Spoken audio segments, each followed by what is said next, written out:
Donc aujourd'hui une petite vidéo pour vous montrer comment j'ai transformé cette bétonnière Ransom qui était entraînée avec un moteur thermique à essence pour la modifier pour qu'elle soit entraînée par prise de force et surtout qu'on puisse la porter avec le relevage parce qu'autrement c'était pas très pratique à déplacer. Donc à l'origine cette bétonnière était avec un essieu et deux roues et un timon qui est ici. Donc par contre c'était difficile pour enlever les béquilles parce qu'il y a 6 béquilles à enlever. Donc il fallait la sous-peser pour commencer pour enlever les béquilles pour qu'elle roule ensuite. Donc c'était pas trop commode. Donc le moteur thermique aussi était un peu têtu à démarrer des fois. Donc des fois quand on en avait besoin et que ça presse, il fallait gratter le moteur pendant 1 heure ou 2 avant que ça démarre. Donc là du coup avec la prise de force ça démarre tout de suite. Donc voilà le moteur Bernard qu'il y avait sur la bétonnière. Donc là-dessus j'ai juste récupéré le pignon d'entraînement qu'il y avait au bout là. Donc pour entraîner la bétonnière par la prise de force, pas de bol, la prise de force du tracteur tournait à l'inverse du moteur. Donc j'ai trouvé un boîtier sur une vieille autochargeuse Dodge-Far qui inverse le sens de rotation et qui tourne à peu près à la bonne vitesse. Donc j'ai fait un petit bout de support pour l'accrocher. Et par contre je l'ai coupé là à l'arrière parce qu'il y en avait une autre partie énorme qui m'aurait gêné. Donc j'ai coupé un peu l'arrière du boîtier. J'ai mis un graisseur pour graisser les roulements. Avant bien sûr c'était à bain d'huile. Du coup maintenant plus de bain d'huile, c'est le graisseur qui remplace. Alors le plus compliqué dans l'histoire c'était de faire tourner le pignon le plus rond possible. Sachant qu'il est pris quand même à 20 cm du boîtier. Donc là, c'était un peu compliqué à faire.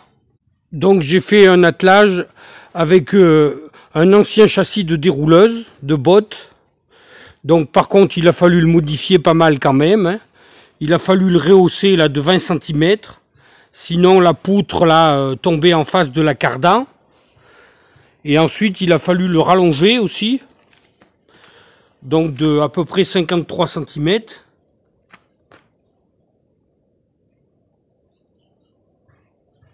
Donc voilà le châssis de la dérouleuse installé sous la bétonnière. Donc en fait j'ai pas fait beaucoup de modifications à la bétonnière. Donc puisque je l'ai boulonné sur 4 points sur le châssis de la bétonnière.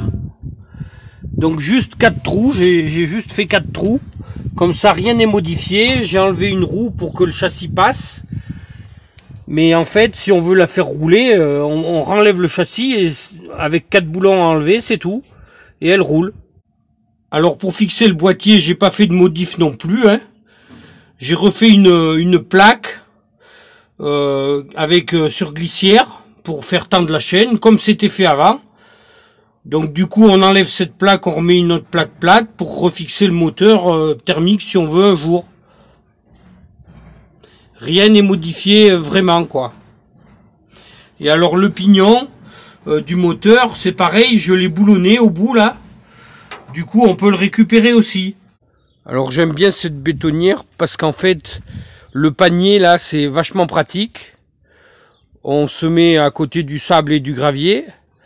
On met tout dans le panier, le sac de ciment aussi, et après on fait monter le panier, ça vide direct dans la bétonnière. C'est beaucoup plus facile que de charger la bétonnière par la gueule. Alors à l'origine, il y avait même le réservoir d'eau intégré à la bétonnière. Bon aujourd'hui ça marche plus parce qu'il est tout percé. Donc avec l'eau qui descendait par ce gros tuyau directement dans la cuve, en même temps que le panier se vidait dans la cuve. Et il y avait une manette sur le côté avec un réglage et des graduations pour pouvoir mettre toujours la même quantité d'eau dans la cuve. Et alors l'arrivée d'eau se faisait par ici là.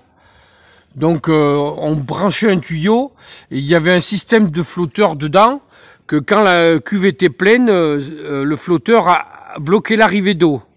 Donc pas besoin d'aller arrêter le robinet. C'était plus ou moins automatique, mais sans électronique.